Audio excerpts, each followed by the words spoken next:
অসমৰ মৈদামে ইউনেস্কোৰ দ্বাৰা স্বীকৃতি লভিলে এয়া গৌৰৱৰ কথা আমাৰ বাবে গৌৰৱৰ বিষয় চৰাইদেউত কেউজন ৰজাৰ সমাধি নাই বা মৈদাম নাই ইয়াৰে ভিতৰত পুৰন্দৰ সিংহ লৰা ৰজা বা চুলিকফা খুৰা ৰজাৰ মৈদাম চুহুং ৰজা চুহুংমুং দিহিঙীয়া ৰজা আদিকে ধৰি প্ৰায় 5জনৰো অধিক ৰজাৰ মৈদাম চৰাইদেউত নাই ইয়াৰে লৰা ৰজাৰ মৈদামটো আমি কিছু ইয়াৰ উমান পাইছো আমি জানো যে গদাধৰ সিংহই লৰা ৰজাক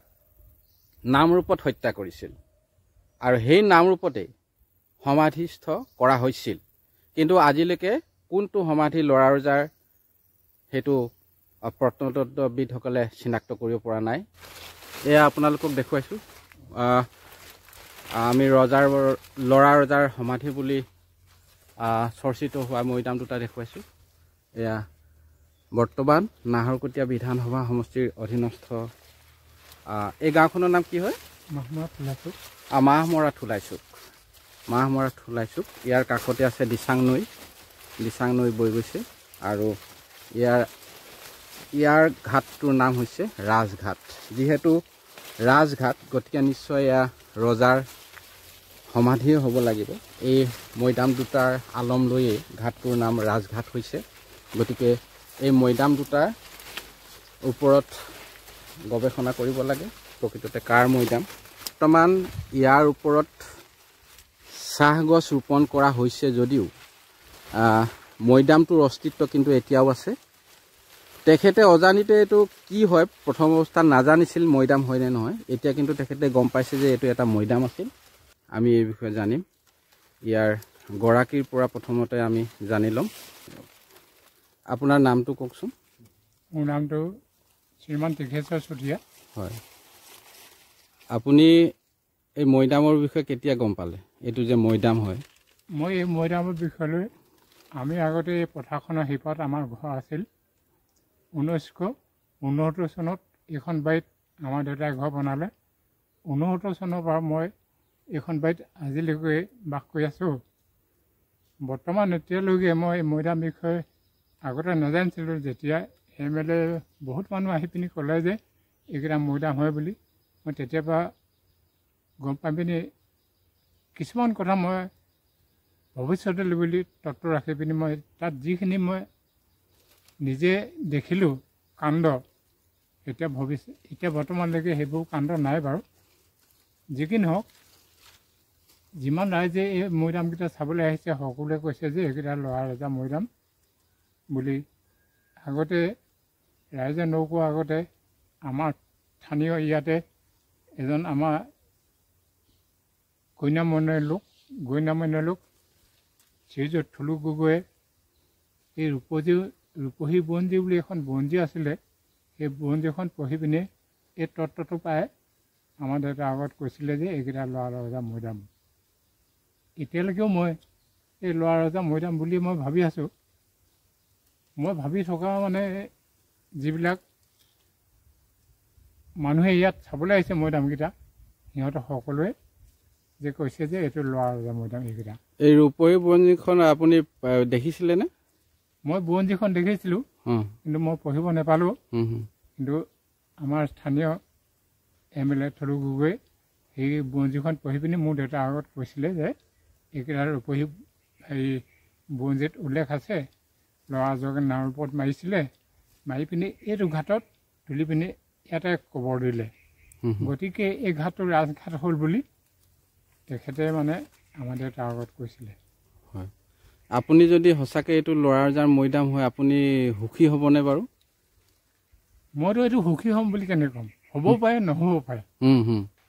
কাৰ মৈদাম মইতো নাজানো কিন্তু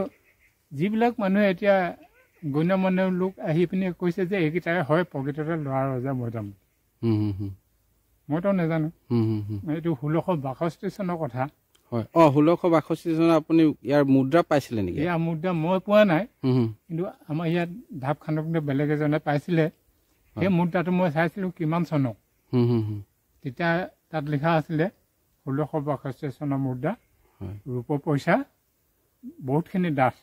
হয় 1662 নহয় জানো 1662 চনৰ পইচা মৈদামৰ কাষতে আপুনি কিবা ঢাপ খান্দিছিলে সেই সময়ত কিবা এটা কাহিনী সংঘটিত হৈছিলে ঘটনা কওকচোন সেই বিষয়ে কাহিনীটো মানে এনেকুৱা হ'ল ঠিক পইচাকেইটা পোৱাৰ পাছত মোৰ দেউতাক পইচাকেইটা দি দিলে পইচাকেইটা দিয়াৰ পাছত এমাহ ডেৰমাহমান পাছত মানুহজন পগলা হৈ গ'ল যিজনে প্ৰথম পাইছিলে যিজনে ঢাপ কাঠি তুলি আনি পইচাকেইটা মোৰ দেউতাক দিলে মোৰ দেউতাই সেই পইচাকেইটা এতিয়াও আছে যদি মই নাজানো মথং বাঁহৰ চুঙা এটাত পুতি পিনি এই নাহৰ গছৰ তলত পুতি থৈছোঁ বুলি ক'লে মই এইবোৰ খান্দিবলৈ বিচৰা নাই কিন্তু যিজনে পইচাকেইটা পাইছিলে তেখেত কিন্তু পগলা হৈ মৃত্যুবৰণ কৰিবলগীয়া হয় আৰু ইয়াতে এইটো মৈদামত এজোপা শিমলু গছ আছিলে সেই শিমলু গছ কিবা যিজনে 300 টকাত মোৰ দেউতাই বিকিছিলে যিজনে লৈছিলে এই ৰাজঘাট স্কুলৰ চকী টেবুল বনাবলৈ বুলি লৈছিলে তেখেতে এই স্কুলত মাষ্টৰ কৰিছিলে শুনাব দানহ বুলি কয় তেখেতে যিজনক শিমলু গছজোপা কটোৱালে পইচা দি পিনে সেইজনো পাগল হৈ মৰি থাকিলে আৰু যিজনে টক্টা নি সেই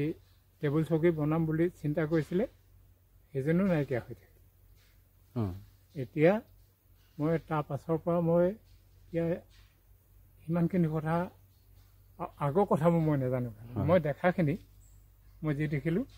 এডাল সম্পূৰ্ণ কোমলীয়া বাঁহ ইয়াত সোমোৱাটো মই দেখি তললৈ সোমাই যাওঁ বাঁহডাল তাৰমানে গোটেইডালেই সোমাই গ'ল মই দেখিলোঁ যে গধূলি সময়ত এই দুইটা মৈদামৰ ওপৰত নীলাকৈ জুই একুৱা জ্বলি থাকে প্ৰায় মানে গধূলি আন্ধা তেনেকুৱা সময় মই দেউতাক কৈ পিনি ক'লোঁগৈ দেউতা বুলি নেমাতো বাৰু আমি আগতে বোপা বুলি মাতিছিলোঁ বোপা ইয়াত যে নীলাকৈ জুই একুৱা জ্বলে কি কাৰণে জ্বলে মোৰ দেউতাও আহি পিনি গধূলি মই দেখাই লওঁ কি কোৱা জ্বলি আছে চক বাৰু তেতিয়া এইবোৰ বাগান চাগান নাই বাৰু তেতিয়া দেউতাও কৈছে হয় এইটো আগৰ দিনৰ ৰজা দিনৰ মৰিশালি হ'ব পাৰে সেইকাৰণে ওলাইছে এইকুৱা প্ৰকৃততে ধনজুই বুলি নকয় বুলি ক'লে মোক দেউতাই এইটো ৰজা দিনৰ বস্তু সিহঁতে শাক পাত বনাওঁতে জুই জ্বলে যে এনেকুৱাকৈ জুই একুৱা জ্বলিছে বুলি মই সৰু ল'ৰাটো মোক তেনেকৈ কৈ পিনি কথাটো থৈ দিলে মোৰ মনত আছে এতিয়ালৈকেও সেইটো কথাই মই এতিয়ালৈকে জানিলোঁ এতিয়া বৰ্তমান তেনেকুৱা মই অসুবিধা মৈদামকেইটাৰ বিষয়ে একো পোৱা নাই খালি এইটো কথা জানো মোৰ বাগানখনত যে অসুবিধা হৈ থকা মাইকী মানুহে পাত ছিঙিব নোৱাৰে য'তে ত'তে শৌচ প্ৰস্ৰাৱ কৰিব নোৱাৰে এইটো কথা মই জানো কাৰণ মোৰ নিজৰ ল'ৰাটো মোৰ এটাই ল'ৰা ছোৱালীজনী ডাঙৰ ল'ৰাটো সৰু তেওঁ এতিয়া বৰ্তমান 24 বছৰত ভৰি দিছে ল'ৰাটো ছোৱালীজনী বাৰু 26 বছৰমান হ'ল তেওঁ অনুপ ফুকন ছাৰ আহোঁতে গোটেই বেটেলিয়ান মেইলটোৱে সকলো আহিছে তেতিয়া সৰু ল'ৰা কথানো কিটো ঘপকৈ মুটি পালে তাত মুটি পাওঁতে সিহঁত ছাৰসকল সকলোৱে গুচি গ'ল নিশাই মানুহটো কি হ'ল কি নহ'ল মুখখন পাছফালে গুচি গ'ল মই পাছফালে গুচি যোৱাত কি কওঁ মইতো নিজৰ বাপেক মাক দেউতাক হৈ পিনে মই গৈ নাৱৰ ওপৰত দিলীপ বৰুৱা ডক্টৰ চৰকাৰী ডক্টৰ তেখেতক দেখালোঁগৈ তেখেতে ক'লে আপুনি অতি সোনকালে আদিত্য হস্পিটেললৈ যাওক তাত SK চুবে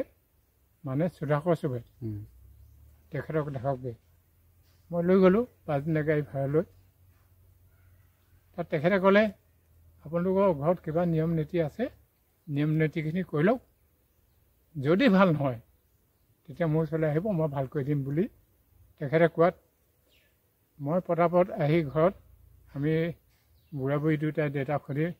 লগে লগে টোপোলা বান্ধি আহে কাম কৰি দিলোঁ এনেকুৱা অৱস্থা হ'ল এনেকৈ মুতি পেলাই মৈদামৰ ওপৰত বুলি ক'লোঁ ওপৰত নাই মুঠা হ'লেও যিটো মৈদামৰ এলেকা তাৰ ভিতৰত মুতি পালে তেতিয়া এই কামখিনি কৰি দিয়াৰ লগে লগে পাছনিশা ৰাতিপুৱা নিজে মুখখন আগফালে আহি পেলালোঁ এইটো ভাল হৈ গ'ল নহয় জানো এতিয়া এতিয়া সম্পূৰ্ণ মুঠতে এতিয়া ভালে আছে এইটো কথা বেলেগ মানুহে নাজানে বাৰু কিন্তু আমাৰ বংশ পৰিয়াল ওচৰ চুবুৰীয়া মানে সকলোৱে জানে যে ল'ৰাটো যে মুখখন এনেকুৱা পাছফালে গৈছিলে কিন্তু এনেকুৱা কামটো কৰাৰ পিছত আকৌ নিজৰ স্থানলৈ আহিলে বুলি এই কথাটো সম্পূৰ্ণে জানে দৰ্শকসকলে শুনিলে তেখেতৰ এই যিজন ব্যক্তিয়ে এইটো সংৰক্ষণ যিজনৰ অধীনত আছে এই মৈদামকেইটাৰ এটা ঐতিহাসিক সম্পদ ইয়াৰ ঐশ্বৰিক কিবা শক্তি আছে এই কথা তেখেতৰ মুখেৰে ক'লে আমি সাজি কোৱা কথা নহয় এইটো নিশ্চয় ৰজা দিনৰ সমাধি হয় আৰু ইয়াৰ গুৰুত্বতা আছে মোৰ 25 বছৰীয়া সাংবাদিকতাৰ জীৱনত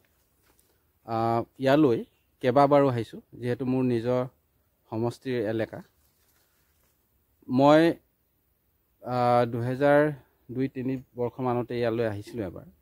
তেতিয়া ইয়াৰ জনপ্ৰতিনিধি এটুৱা মুণ্ডা ডাঙৰীয়াও আহিছিল আমাৰ সৈতে আৰু তাৰ পৰৱৰ্তী সময়ত মই কেইবাবাৰো বাতৰি কৰিছোঁ আৰু প্ৰবন্ধ পাতিও লিখিছোঁ যে ডিব্ৰুগড় জিলাৰ ঐতিহাসিক সম্পদসমূহৰ ওপৰত চিহ্নসমূহৰ ওপৰত এটা